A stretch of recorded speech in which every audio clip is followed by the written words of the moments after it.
नमस्कार। हमारे सामने एक 43 वर्षीय युवक की कुंडली है। ये कुंडली 17 अप्रैल 1978 शाम के 5:48 की कुंडली है, जो कि तुला लगन के साथ उदय हुई है और चंद्रमा कर्क राशि में विराजमान है। तुला लगन 0 डिग्री का लगन है। चंद्रमा 24 डिग्री 56 मिनट के होके अश्लेषा नक्षत्र में बैठे हुए हैं, यानी बच्चे का जन्म गंडमूल नक्षत्रों में हुआ। जब जब कोई ग्रह 0 डिग्री के आसपास होते हैं या अंतिम डिग्री के आसपास होते हैं तो उनके फलों को देने में समय लगता है, या वो ग्रह या वो लगन जीवन में अधिक संघर्ष के बाद प्राप्तियां कराते हैं। क्योंकि उसको आप ये समझ लीजिए कि एक व्यक्ति है जो एक कमरे के बिल्कुल सबसे कोने में बैठा हुआ है, तो वो वहाँ उतना बेहतर फील नहीं करेगा। अगर वो बीचों बीच होगा तो उसकी पहुँच पूरे कमरे पे अच्छी तरीके से रह सकती है। वही चीज़ है कि बिल्कुल कोने पे बैठा है तो उसे अपने आप को वहाँ से निकाल के लाने में एफर्ट्स करने पड़ेंगे। तो तुला लगन 0 डिग्री के लगन ने ये दर्शाया जीवन में संघर्ष होगा। अब बात आती है, क्या इस लगन में जान है? हाँ, इस लगन के अंदर बेहतरी है, क्योंकि ये लगन वर्गोत्तम है। नवांश में भी ये लगन तुला राशि का ही है, सप्तांश में भी तुला है, द्वादशांश में भी तुला है, दशमांश में भी तुला है। यानी व्यक्ति ऐसी स्थितियों में शास्त्र कहता है जब लगन के अलावा अन्य वर्ग कुंडलियों में भी सेम लगन होता है, तो ऐसा व्यक्ति किसी भी परिस्थितियों में पैदा हो, लेकिन जब वो दुनिया से जाता है तो उसकी अपनी खुद की शाख, पहचान, यश, मान सम्मान, प्रसिद्धि होती है। लग्नेश लगन को देख रहा है, ये दूसरा बहुत अच्छा इंडिकेशन है कि शुक्र लग्नेश होकर लगन को देखता है। व्यक्ति कैपेबल है, जीवन में स्वयं के बल पर आगे बढ़कर कुछ करने में सक्षम होता है।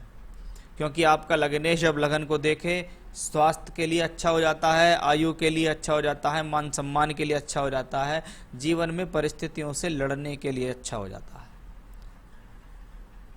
लगन का मालिक जब अपने से सप्तम स्थान में हो तो कभी कभी ऐसे लोगों के जीवन में हवाई यात्रा, विदेश यात्राएं होती हैं। अपने जन्म स्थान से दूर स्थान पर जाकर ऐसे लोग अगर कार्य करते हैं तो ज़्यादा सफलता मिलती है। लग्नेश के साथ उच्च का सूर्य बैठा है सप्तम भाव में, जो कि मान सम्मान दिलाता है।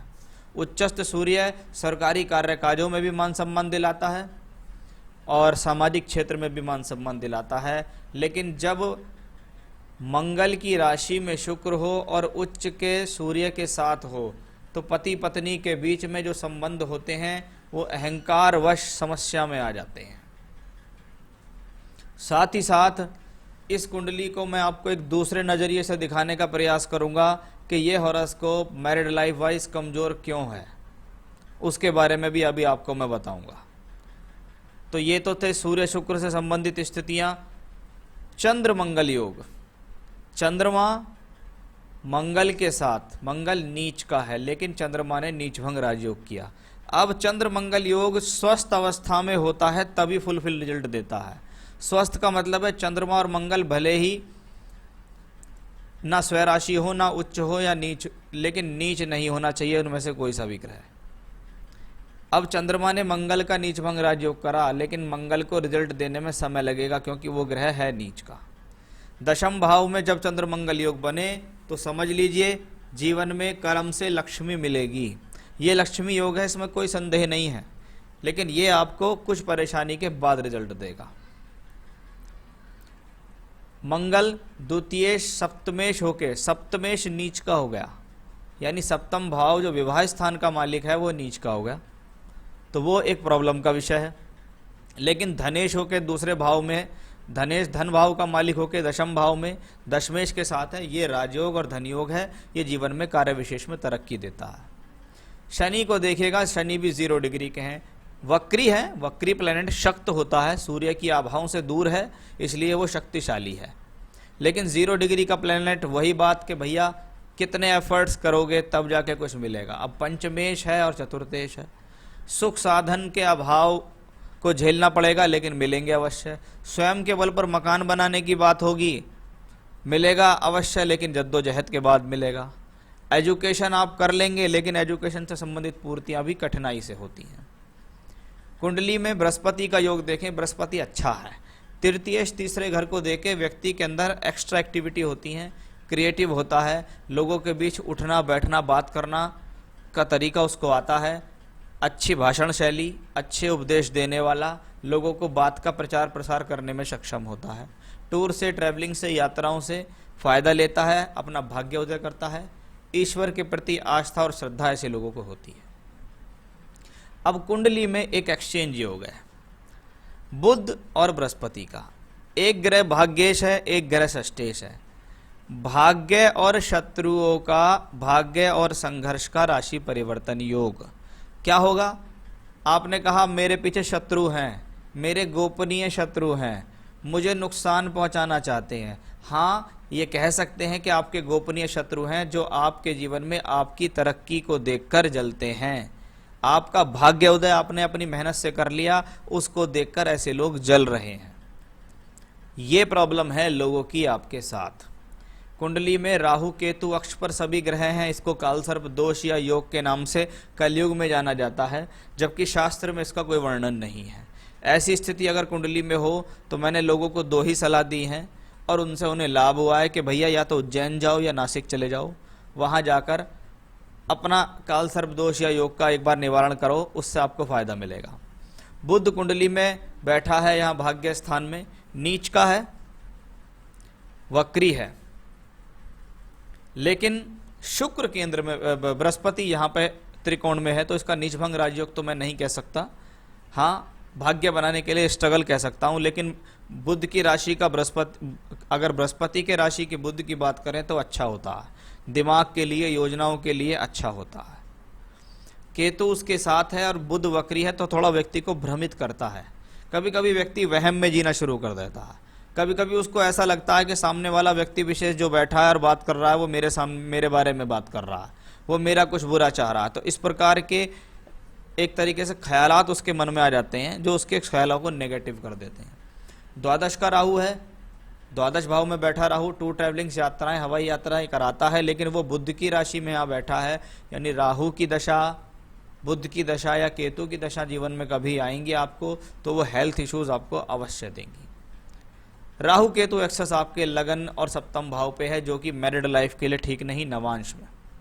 अब आप देखिएगा, सप्तम भाव का मालिक नीच का, सप्तम भाव का मालिक नवांश में भी सप्तमेश होके अपने से द्वादश भाव में, अपने से छठे और लगन से द्वादश में बैठा है। सप्तम भाव में 2 अशुभ ग्रह हैं, शनि और राहु। अब इस हॉरोस्कोप को थोड़ी देर के लिए आप शुक्र के लगन से बना लो कि भैया शुक्र से, सप्तम भाव का मालिक शुक्र सप्तम को देखता है, शादी करा देगा, इतना ही काम है शुक्र का।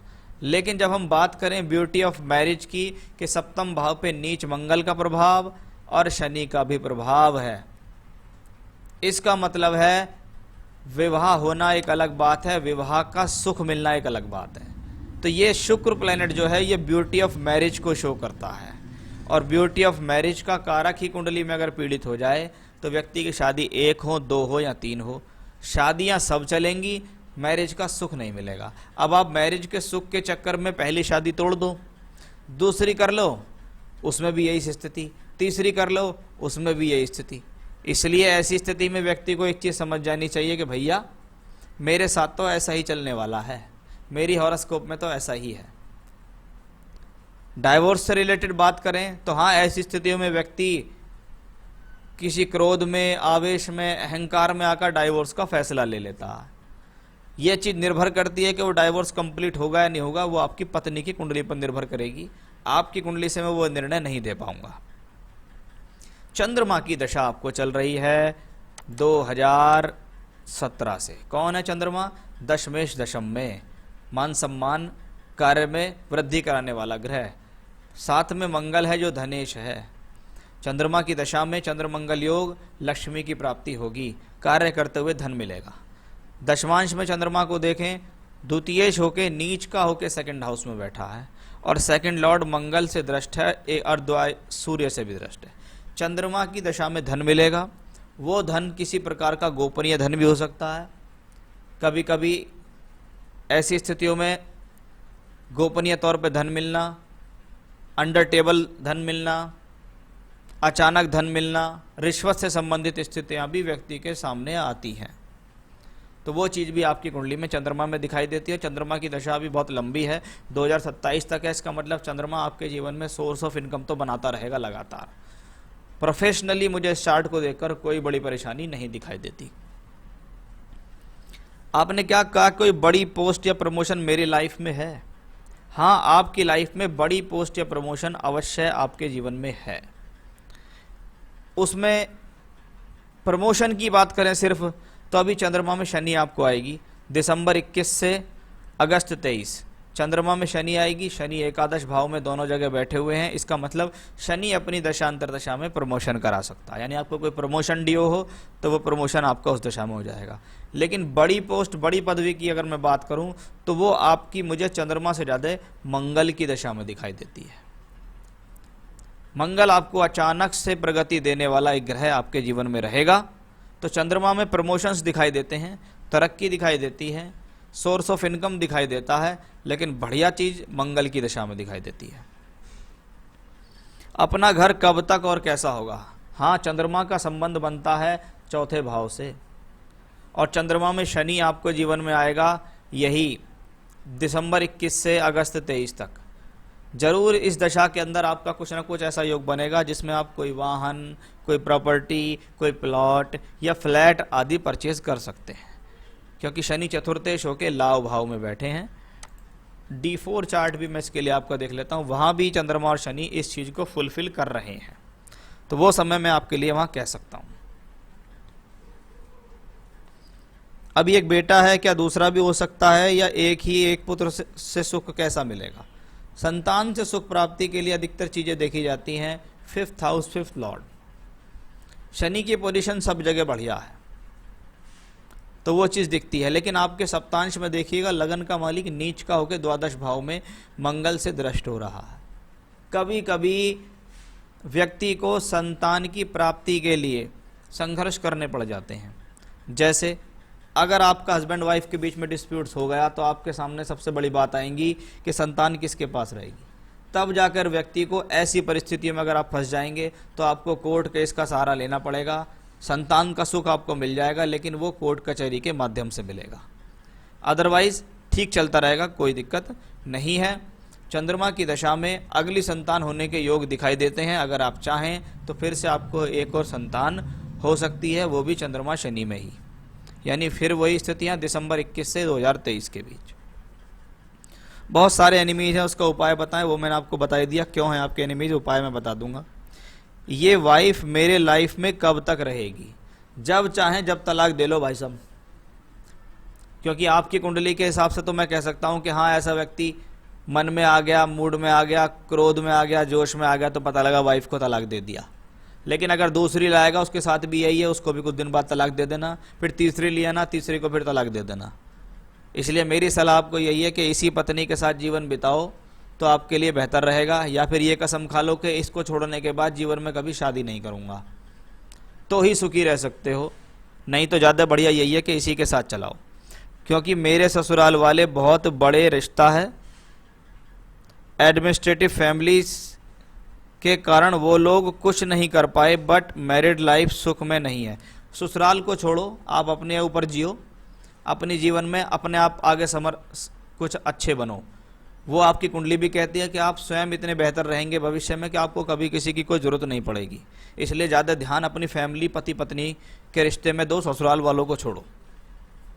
गुप्त शत्रु जिसमें वाइफ भी है क्या, उसका कोई उपाय? मुझे नहीं लगता कि आपकी पत्नी आपकी गुप्त शत्रु है, यह आपके मन का वहम है। ये बुध राहु योग के कारण भी ऐसा होता है कि व्यक्ति को वहम हो जाता है कि मेरे गुप्त शत्रु हैं। चलिए, सब चीज़ों के बारे में आपको मैंने बताया। अब जरूरी है कि आपकी मानसिक स्थिति को ठीक किया जाए और आपको शारीरिक बल मिले, आपकी मैरिड लाइफ बेहतर होती चली जाए। उसके लिए बताऊंगा मैं आपको उपाय। रोजाना 3 बार पाठ करिए आप रुद्राष्टकम का। भगवान शिव का स्तोत्र पाठ रुद्राष्टकम है, उसके अगर जो भी आप अब तक पाठ करते हुए आ रहे हैं उसके पाठ कर दो 3, रोजाना 3 बार उसका पाठ करो। यह आपका हुआ पहला उपाय। हर सोमवार के दिन मंदिर जाओ, एक लोटा लो, उसके अंदर गंगा जल डालो, कच्चा दूध डालो, थोड़ी सी दही डालो, थोड़ा सा गाय का शुद्ध घी डालो। अगर ओरिजिनल गोमूत्र मिल जाए देशी गाय का तो वो डालो, नहीं तो कुछ मत डालो। और जल डाल के उसको पूरा एक लोटे में भर लो, घोल बना लो। उससे भगवान शिव का अभिषेक करो हर सोमवार के सोमवार। जब तक आप उसका अभिषेक करो, पहले सामान्य जल से अभिषेक करो, उसके बाद उस पंचामृत से अभिषेक करो, फिर बाद में जल से अभिषेक करके उनको शुद्ध करो। उनको फूल, मिठाई, धूप बत्ती, जोत, पुष्प, फल ये सब अर्पित करो। हर सोमवार के दिन आप ऐसा करो उनके साथ। और जब तक आप ये सब काम करो, मानसिक तौर पे ओम नमः शिवाय का जाप करते रहो। और अगर आपको रुद्राष्टकम कंठस्थ हो गया हो तो लगातार रुद्राष्टकम पढ़ते रहो, लगातार उनकी उस पूजा में रुद्राष्टकम का पाठ आप करते रहो। तो ये 2 पूजा आप अपने जीवन में ऐड करो। एक बात, एक फायर ओपल स्टोन आप पहनो, क्योंकि आपके लगन को भी मजबूती देनी है, आपके शुक्र को भी मजबूती देनी है। तो डबल फायर ऑस्ट्रेलियन ओपल आप पहनो। सिर्फ यही पूजा करो। जितना दिमाग से शांत रहोगे उतना ज़्यादा बेहतर डिसीजन ले पाओगे और उसी के हिसाब से ये सब चीज़ें चलेंगी। शत्रु की मुझे कोई बहुत बड़ी हानि आपकी लगती नहीं, शत्रु आपका कोई कुछ बिगाड़ नहीं सकते। जो पूजा मैंने आपको बताई है उन्हें निरंतरता से करते रहो, वही बढ़िया। जब भी मन डरे, मन के अंदर दिक्कत हो, तब आप हनुमान जी का सहारा लें, तब आप हनुमान चालीसा या बजरंग बाण करें। अदरवाइज जो पूजा बताइए वो निरंतरता से करें और डबल फायर ऑस्ट्रेलियन ओपल अवश्य धारण करें। आप चाहें तो मुझसे भी प्राप्त कर सकते हैं। नमस्कार।